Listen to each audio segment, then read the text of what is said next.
नमस्कार, जय जगन्नाथ। मो भाषा मो साहित्य चैनल को आपण मानक स्वागत।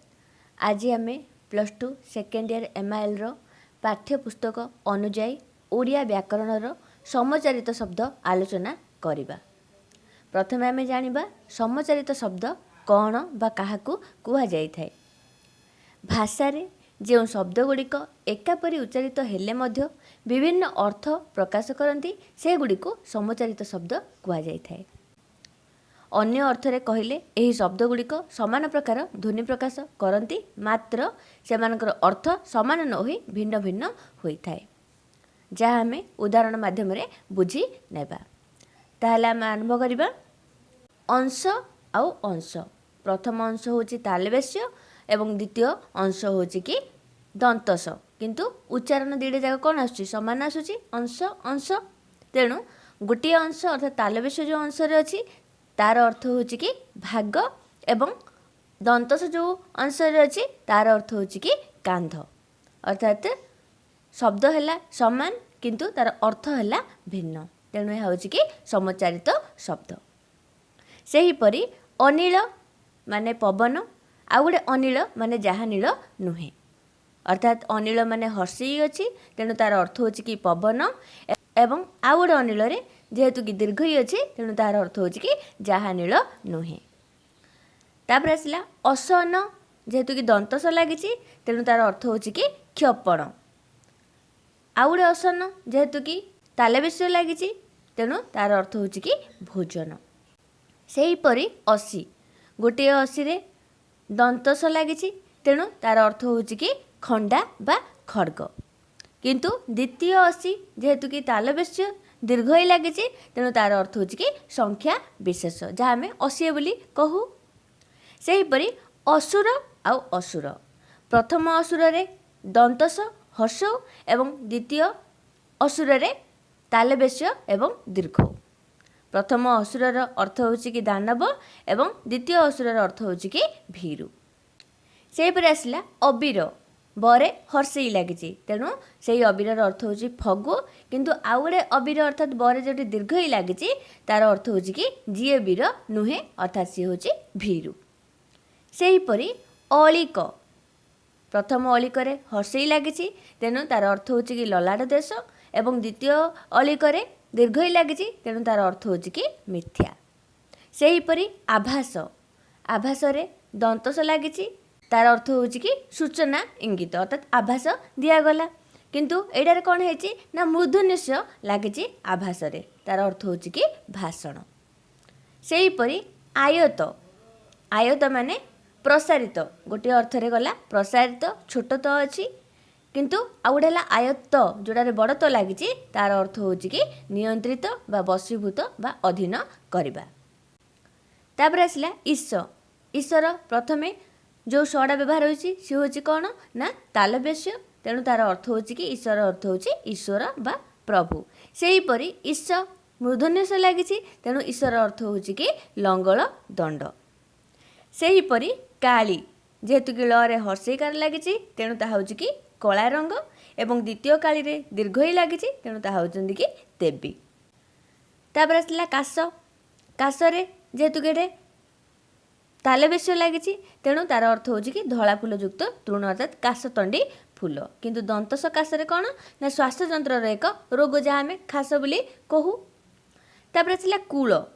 जेहेतु कूल रे हर्ष लगी तेणु तार अर्थ होची कि वंश। आउ गोटे कूल दीर्घ लगी तार अर्थ होची कि नदी तट, अर्थात नदीर तीर।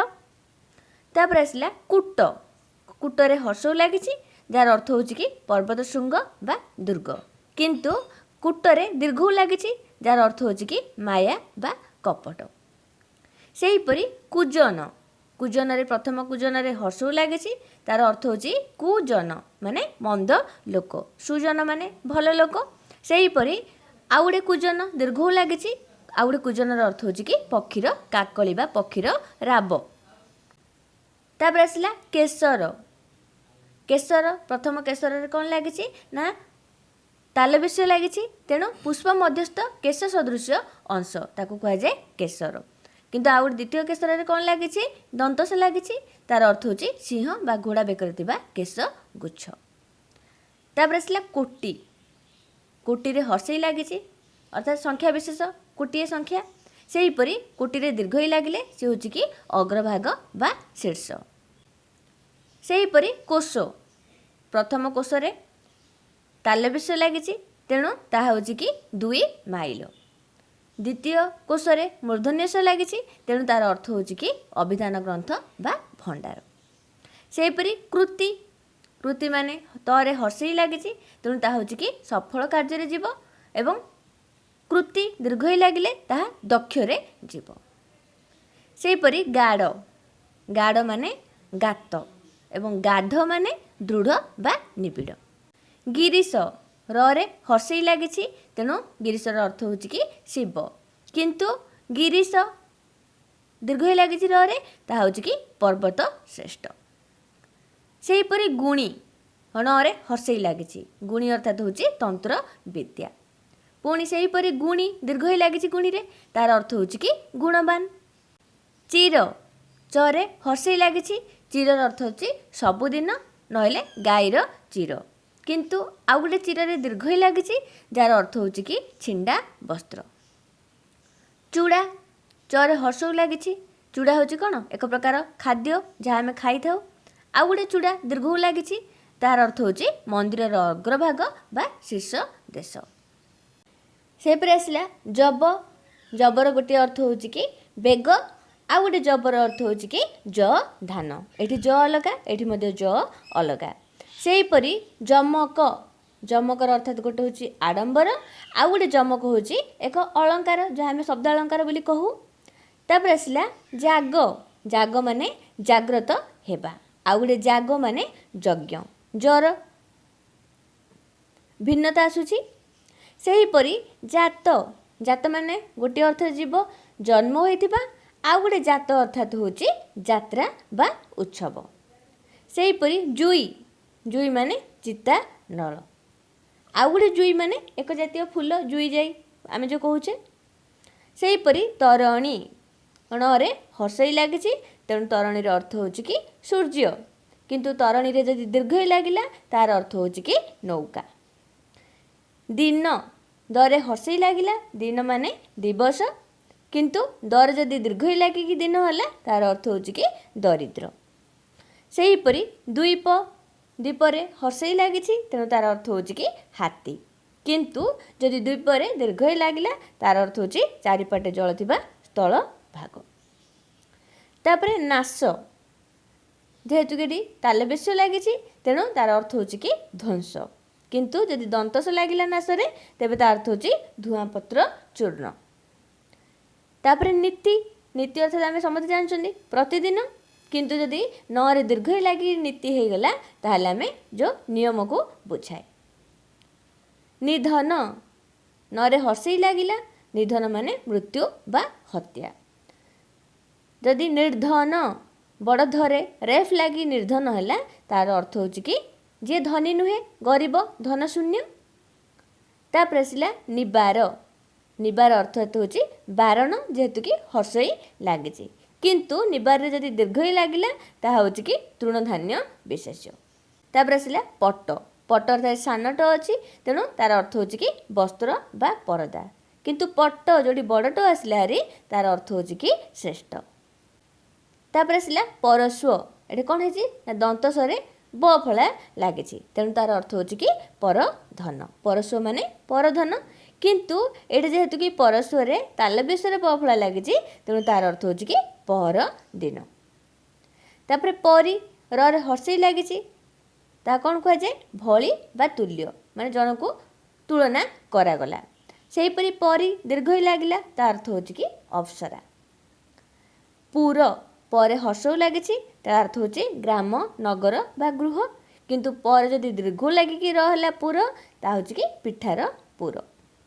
सेहीपरि पावनी पावनी न हर्षई लगी ता अर्थ होची कि पवन पुत्र बा हनुमान किंतु पावनी रे जदि दीर्घई लागिला ता होची कि पवित्र कारिणी। तापर आसला पीत परे दीर्घई आउ सानत तेणु होची ता अर्थ होची कि हलदिया रंग किंतु परे हर्षई जदि बड़त अच्छी पीत ता होची शरीर धातु विशेष। बली रे हर्षई लगिला ता अर्थ होची कि उत्सर्ग बा पुराण प्रख्यात दैत्य राजा। किंतु बली रे जदि दीर्घई लगिला तार अर्थ होची कि बलशाली। सेहीपरि 42 रे हर्षई लगिला एवं तार अर्थ होची कि मूर्ख, 42 माने मूर्ख। किंतु 42 रे जदि दीर्घई लगिला तार अर्थ होची कि नारी रत्न, बाली माने कन्या। विषद प्रथम विषद रे मूर्धन्यस लागिची तार अर्थ होची जी विष प्रयोग करे। किंतु द्वितीय रे कौन है विषद रे तालबेश्य लागिची तेणु तार अर्थ होची कि स्पष्ट भाव रे बा विस्तृत भाव रे। तापरे विष मूर्धन्यस अछि प्रथमे तार अर्थ होची कि जहर। आउ गोटे विष जेहतु दंतस अच्छी तार अर्थ होची कि पद्म नाड़। वृत्ति तरे हर्षई सानत तार अर्थ होची कि बाड़ बा आवरण। किंतु वृत्ति जदि बड़ तरे हर्षई लगिला तार अर्थ होची पेशा। सेहीपरि बेला, बेलार गोटे अर्थ जीव समय, आउ गोटे बेला बोले आम जानते समुद्रर तीर। तापरे भित्ति भर जदि दीर्घई लगिला तर जदि हर्षई लगिला भित्ति माने भय। किंतु भर जदि हर्षई एवं बड़ तर जदि हर्षई लगिला भित्ति माने मूल दुआ। सेहीपरि मत, मत माने मनोगत भाव। आ गोटे मत जो बड़ त लगिला तार अर्थ होची कि पागल। मास जहाँ आम कौचे मासटा है 30 दिनर समाहार। सेहीपरि मास जदि तालबेश्य लगिला तेबे तार अर्थ होची बीरी। रद गोटे रदर अर्थ होची कि दंत, आ गोटे रदर अर्थ होची कि बातिल। लक्ष्य गोटे लक्ष्य होला कि संख्या विशेष 1 लक्ष्य जहाँ आम कहू। आ गोटे लक्ष्य माने कौन उद्देश्य। तापर आसला सकल, सकल माने खंड बा अंश विशेष। ये कौन लगी ना तालबेश्य लगी। किंतु जो दंतस्वर सकल माने समस्त। सेहीपरि शक्त, शक्त माने दृढ़ तालबेश्य लगी। किंतु दंतस्वरे शक्त हेले तार होची कि आसक्त बा अनुरक्त। सेहीपरि शंकर तालबेश्य लगी तेणु तार अर्थ होची कि शिव। किंतु दंतस्वरे जदि शंकर हेले तेबे कौन हबो ना विभिन्न जातिर मिश्रण रे जात प्राणी बा उद्भिद। शंकर जातीय उद्भिद होले आमे पढ़िचे। तापरे सप्त एटा मध्य तालबेश्य लगी तेणु सप्त अर्थात सापग्रस्त। से दंतस्वर जदि सप्त माने कौन 7। सबल तालबेश्य लगी, सबलर अर्थ होची कि नाना वर्ण विशिष्ट। किंतु दंतस्वर जदि सबल हेले तेबे बलशाली। सम तालबेश्य लगी, सम अर्थात होची शांति। किंतु दंतस्वर जदि सम आसिला तेबे तार अर्थ होची कि समान। सेहीपरि समन तालबेश्य ही लगी, तार अर्थ होची कि जम। किंतु दंतस्वर जदि समन हेले तेबे तार अर्थ होची कि आदेश पत्र। सर सेहीपरि तालबेश्य रे सर होईची तेणु तार अर्थ होची कि धनुस्वर। एवं दंतस्वर जदि सर हैला तार अर्थ होची कि पोखरी बा दूध सर। सेहीपरि सत, सत माने तालबेश्य लगी तेणु 100 संख्या जहाँ आम 100 बोली कहू। सेहीपरि सत दंतस्वर लगिले ताहा होची कि सत्य। शुक तालबेश्य लगी से शुकर अर्थ होची कि शुआ पक्षी। जदि दीर्घ लगिला शुकरे तेबे शस्यर सूक्ष्म अग्रभाग। सेहीपरि साप, साप माने तालबेश्य लगी तेणु तार अर्थ होची कि अभिशाप। किंतु दंतस्वर लगिले आम जानते सरीसृप विशेष जहाँ आम साप बोली जानू। एतिकी परवर्ती आलोचना रे आम आउ केतोटी समाचारित शब्दर आलोचना करनेबा। आज आलोचना किपरि लागिला मते कमेंट माध्यम निश्चित भाव में जणाइबे। रहुछि धन्यवाद।